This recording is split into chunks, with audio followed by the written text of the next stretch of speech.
श्रीकृष्णाय नमः. तर मी आज पनीरची भाजी बनवणार आहे. तर तुमच्यासोबत पण मी रेसिपी शेअर करते. तर पनीरचे चौकोन असे छोटे छोटे तुकडे करून घ्यायचे. 200 ग्रॅम पनीर मी आणलं आहे. त्यानंतर कांदा, टोमॅटो, मिरची, एक लसूण व कोथिंबीर हे सर्व घ्यायचे व कांदा थोडं तेल घालून लाल होईपर्यंत परतून घ्यायचा, म्हणजे कांद्याचा ओला वास येत नाही भाजीत.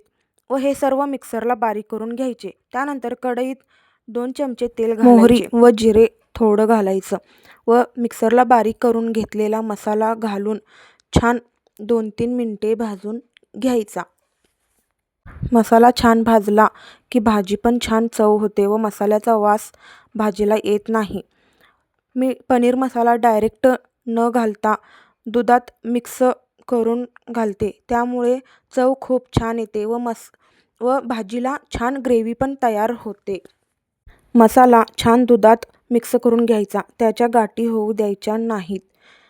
त्यानंतर दुधात मिक्स केलेला पनीर मसाल्यात घालायचा व छान मसाल्यात मिक्स करून घ्यायचे व त्यानंतर थोडीशी हळद व हिरवे वाटाणे घालायचे. हिरवे वाटाणे पूर्णपणे ऑप्शनल आहेत. तुम्हाला जर हवे असतील तर घालावे, नाही घातले तरी पण चालतील.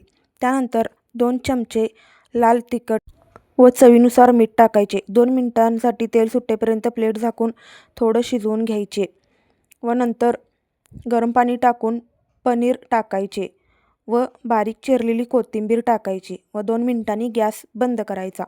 झाली पनीरची चमचमीत व चरचरीत भाजी तयार. चवीला एकदम मस्त लागते. त्यानंतर छानसं ताट तयार केलं. चपाती, पनीरची भाजी, कढी, कांदा व लिंबू. व्हिडिओ आवडला तर लाईक व सबस्क्राईब करा. बाय.